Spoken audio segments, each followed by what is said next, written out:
and welcome to another book review video. I am here with Linda, aka my mum. Hi. We're going to do another joint review because we filmed a joint review of the first book by this author, so naturally we had to film a joint review, Of course. of the second book. Yes. And again, we both listened to this book on audio, but this time we listened separately, but within a day of each other. Oh yeah. So I listened to it the day it came out because, as I've said before, timing wise, if things come out in the UK at midnight, it means I get them at 5 p.m. Denver time, which works out really well for me. And then it means that Mum can listen straight afterwards. So of course we are talking about Wild About the Girl by Louise Pentland, which is the follow-up to Wild Like Me. I will leave our review, our joint review of Wild Like Me up here somewhere, and I'll leave it in the description box as well in case you want to go away, pause this here, watch that review, and then come back and watch this one. This one came out in the UK on the 6th of August. It did, yeah. Yes, and this is a signed copy. Oh, yes. Because Mum went to an event with Louise and got me a signed copy, very Yeah, excitingly. It was great to meet Louise, it really was. Yeah, especially after having listened to both books. Indeed. And can I just share the end papers, because lovely. they really are beautiful, beautiful end papers. You might remember the hardback of the last one. We didn't have a hardback copy, but the hardback of the last one had shoes, the mummy-daughter shoes. So it feels right that we're reviewing this as a mother and daughter. It does, yes. It's very much about mothers and daughters. Yes, definitely. So, did you enjoy the book? I really did, yes. I enjoyed the first one so much, I was almost afraid that this might not live up to it, but it certainly did. That can be the case when you have a really outstanding, especially a debut novel. If you have a really outstanding debut, I feel like there's pressure to love the second book as much as you love the first book, but there must be that same pressure on the author as well, that when they've had a really well-received debut to then write a really great follow-up in a second book. But yeah, I thought this book was a really great follow-up. The first book was so funny and so light-hearted, but dealt with real life and what it's like to be a real mum. Yeah, all the problems that real mums experience, and there they are. Yeah. And it's like, oh yes, I recognise this. I recognise this from things my friends have told me. Yes, yes. Yeah, because it's always interesting because I'm coming at the books as a not mum, and you're coming at the books as a mum. So I think it's always interesting having that difference of perspective. And again, I'm coming at the books as a viewer of Louise's channel, and you're coming, well, having met her in real life, which I haven't. Yes, true. Yeah. Yes. So do you think Robin has changed and grown? I think she has. I think she's become more, she's changed in that she's quite accepting more of herself. She worried so much in the first book about how others perceived her, but she's now, this is me. Yes. Yeah, she's got a lot more self-confidence, hasn't she? Yes, she has. Yes, and that's she's what I'm trying to say. Comfortable in her own skin. Yes, yes. But the great thing is that the body positivity issues that were there in book one are still discussed and are still relevant and woven throughout the storyline in book two. Because that's one of the things I really liked from book one. I think that even more so, really, because of the nature of what's going on in the story, which of course we're not going to tell you. But I think it's even more so, comes to the fore.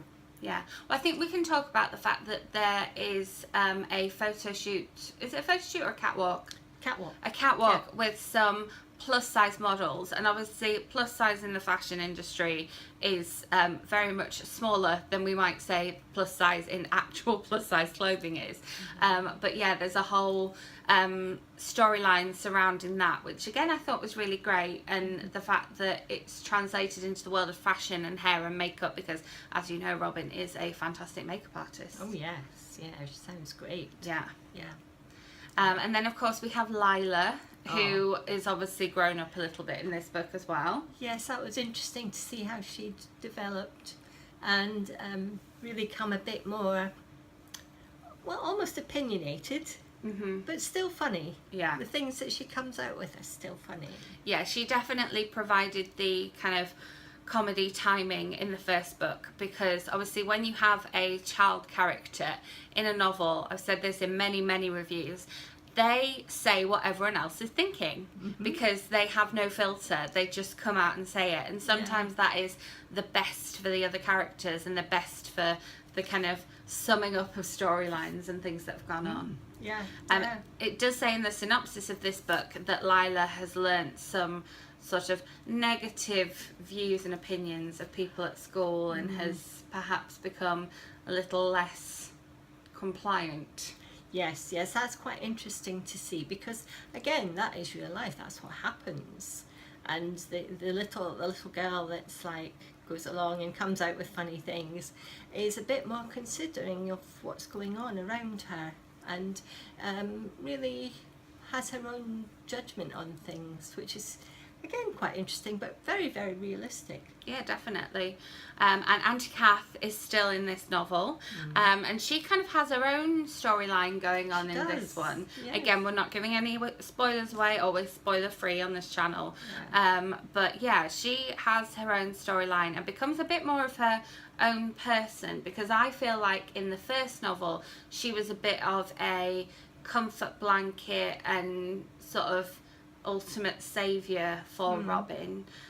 She didn't really have, while she was a fully developed character, she didn't have her own issues or background that we learnt an awful lot about. No, I was a bit surprised almost, because I thought, oh yes, here she comes, here's Auntie Kath, oh lovely Auntie Kath, and then suddenly, oh yes, she's got her own life, and fair enough, she should have her own life, but Lila wasn't very happy about that, was she? No, and we didn't see as much of Lila's relationship with her in the first novel, so it was interesting seeing that a bit more developed in this novel. And it's the way you would want for a second book. You'd want some of those sort of secondary, not even quite secondary, but supporting characters to get a bit more background on those and have those be a little bit more developed. In book 2. Yeah, very true.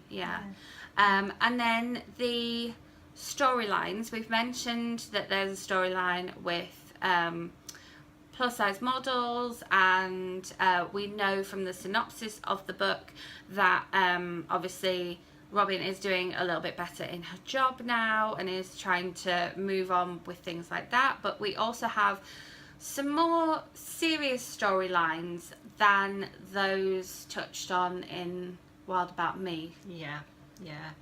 Wilde Like Me. This is Wilde About the Girl. Get the title right. Touching on a problem, one particular problem that affects so many people the world over, and I think dealt with very well. Yeah, I agree. I agree. And you know, it's something that is very serious, but the way in which Louise has approached it, I felt was realistic again, very much, but bringing it to the fore and fitting it in without overloading. Yeah, I think. Yeah, really. It's not an issues book. No, but it deals with an issue. Yes. Yes. I always like when real life issues like that come into the storyline of a book, but it doesn't turn it into an issues book. Yeah. It's something, you know, this happens in the world, and we're going to talk about it, but we're not going to make it so big that you're like, oh, I didn't expect this in this book. I'm still enjoying the book, and I'm saying, yes, I understand about this, and it's happened to somebody in the book, and yeah, I thought it, as I say, I thought it was all very well dealt with, and quite in the right place to talk about it. Definitely. Yeah. But there definitely still are some funny moments in the book, and some funny kind of like almost one-liners, but there's a certain amount of almost slapstick comedy in the first novel, and there's still a little bit of that in this one. Yeah. And I think we commented in our review of the first novel how we both laughed out loud in the car. Yeah. And I definitely laughed out loud at this one as well. I did, yes. But then you said that you cried. I cried. I cried happy tears, and I cried sad tears equally. And I think that's really good. Yeah. I enjoyed it, despite the tears, But I really got engrossed in the story, and I'm sure at one point my husband wondered what on earth was going on. I think if I'd have read the actual physical book rather than listening to the audiobook, I probably would have cried. But I don't find that I cry at audiobooks. Do you not? Whereas obviously you were listening I to the do. audiobook and you cried. So Yes. yeah. And do you want to hear more from Robin Wilde, or are you hoping that Louise comes out with a standalone next, or what's kind of your takeaway from this? I'm really hoping, Louise, that you've got more for Robin Wilde to be doing. And there's some bits of storyline there that I'd like to see coming out a bit further for both Robin and the other characters, to be honest. I think there's a lot more mileage in them, but obviously Louise might think that I've had enough of Robin. I've got lots more ideas in my head, which I'm sure she has, and I've got some other stories to follow up. But if you're thinking of more Robin, then that would be lovely, Louise. Yeah, I'd like to hear some more from Robin. I think because we did get a little bit deeper into some of the secondary characters as well, like you say, I would like to see how they come in and out of Robin's life as well. I think definitely I would like to see some more of that. And also, having got invested in Lila and what's going on in Lila's life, I would like to know how she grows up and what she turns into. Yeah, definitely, because it's an interesting age that Lila is at.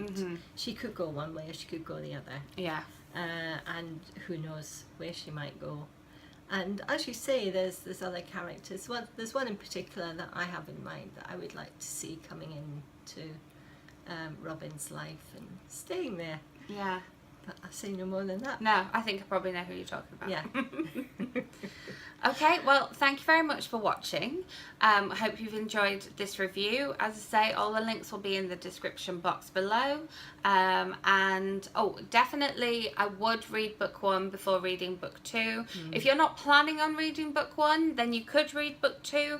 But I think you get to know Robin and Lila, these guys on the front here, a lot more by reading book 1. So I would read book 1 first and then move on to book 2. But book 1 is out in paperback in the UK, or ebook or audiobook, and we definitely recommend the audiobook. I think it was the same narrator for both books, wasn't it? Yeah, she was very good.